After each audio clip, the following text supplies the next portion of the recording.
I know that life is tough and it can be difficult to survive it all. So in this video, I talk with Omkari Williams as we offer up some resilience strategies to help you get through. I'm Myisha Cherry.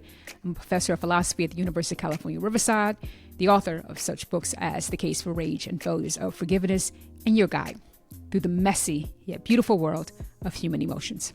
Let's get into it. What are your methods for restoring yourself, for replenishing that capacity? Myisha, what are you? Yeah, I think the things that you're mentioning is really pointing to the point that you made earlier about fragmentation. And I think a lot of us still look at ourselves as fragmented. And so when we go to the protest, we're just bringing the protester. We're just bringing the angry part of us and not necessarily the sensitive part of us and the mother part of us and the community part of us, which is all essential and is all affected by those particular things. And I think what ends up happening when we look at ourselves as fragmentary is that we don't tend to those other parts of ourselves. So my resilience strategies are kind of holistic in a way. And it kind of just picking up kind of what you just talked about. For one, I think, if we're talking about surviving and getting through, we're embodied individuals. So we don't just have this mind, we have this body that needs to be tended to, right? And so if we want to survive whole. We want to bring this healthy body. We want to be healthy. We want to thrive as individuals. Because what's the point in thriving and getting to justice when you're ill and you're sick and you don't have energy to really thrive and enjoy people that you love?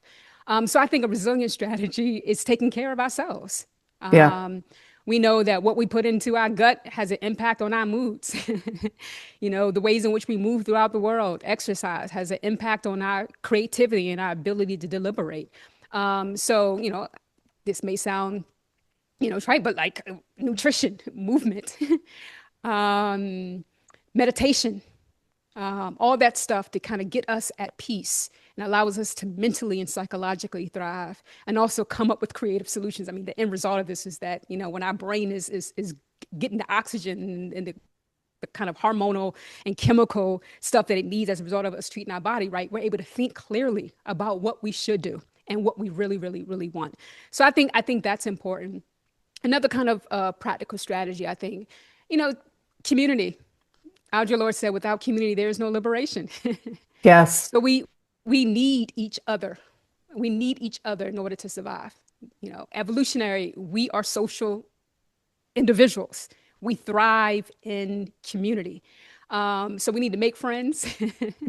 Not everybody needs to be our best friend. Not everybody needs to have the same feelings towards all of our friends, but we need to be in community with people so that they can hold us accountable, so that they can encourage us when we need to be encouraged, so they can give us some suggestions about how to take care of ourselves, so they can loan us money when we're down and out and we can do the same, so Yeah. they can lift us up and encourage us when so much of the stuff that we do experience is a psychological onslaught of our character and our self-esteem.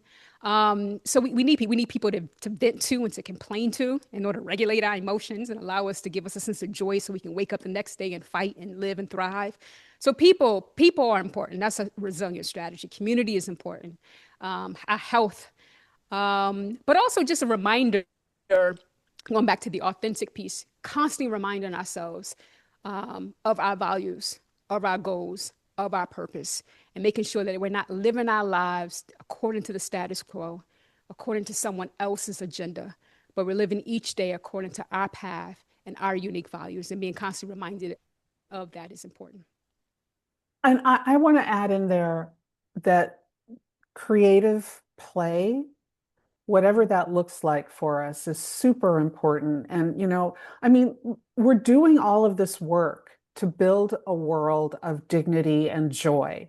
So we need to make sure that we're living with dignity and joy as regular parts of how we're doing this work so that we're actually embodying what we're working towards. We're not just putting joy off and saying, yeah, we'll get to you someday down the road, because that day's never going to come unless you actively seek it.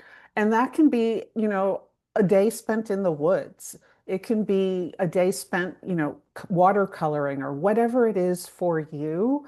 But I think it's extremely important that we bring creativity and nature in some way, shape, or form. And I'm not like a huge nature girl, but Still, it's like there is something about being out at the ocean or being in the woods that is really healing. And I think we need to incorporate that as much as we can, even if it's just going to the local park and sitting quietly on a bench and noticing what's around us. I think we need to make sure that we are not separating ourselves out from the natural world, that we're not separating ourselves out from a creative practice that actually satisfies us and just brings us joy because it's hard out there. And joy is an essential part of resilience. No, I definitely agree. It's making me think about the book Pleasure Activism. Yes. But it's also Yeah. reminding me of just history tells us that the ways in which oppressed groups have survived is through creative arts, music. I mean, we have the blues, we have jazz, we have R&B. That was birthed out of a bad situation. They were able to take time out to entertain and to feed themselves through the arts. And I would just add to that humor. Yes. I'm trying to stay away from social media, but let me tell you, if you send me a good meme that will make me laugh, I will really, really thank you. So just having moments of just laughter and laughing with each other. And a lot of people mistake the joy and the laughter as being interpreted as if we're not going through nothing. Yeah. Right? As if we That are is not it. enjoying That what the is not suffering.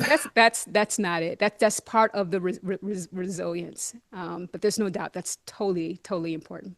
I mean, honestly, a good meme is like it's like oxygen, because here you are in this really, really miserable situation, and someone all of a sudden says, "Here's something you can laugh about." Oh my gosh, it feels liberating. It's the And the fact most that they sent it. wonderful So thing. one of the things I appreciate is when a friend sends it. So me Yes. finding on the algorithm, it's like, okay, thank you, Yeah, algorithm. But when whatever. a friend sends it to me and say that, hey, I was thinking about you, I thought you might, that goes back to that communal part. It becomes like a It gift does.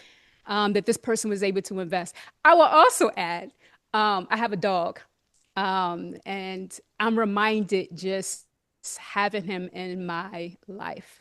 I mean, people Yes. talk a lot about how dogs and just pets in general kind of releases oxytocin, and Yeah. it just calms you, and it's kind of like the universe just meant for them to be with us, with Yep. us that's Unconditional looking at love. them and then touching us. And I was just looking at my dog last night, and I was watching something. I just glanced at him and looked in his eyes as he was staring at me.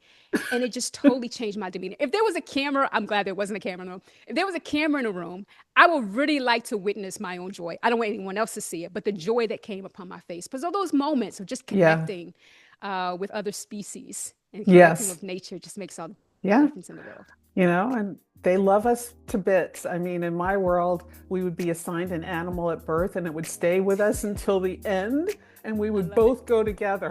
You would Love never it. have to grieve an animal, and an animal would never have to grieve you. And this is how we know I'm not in charge of the world. So.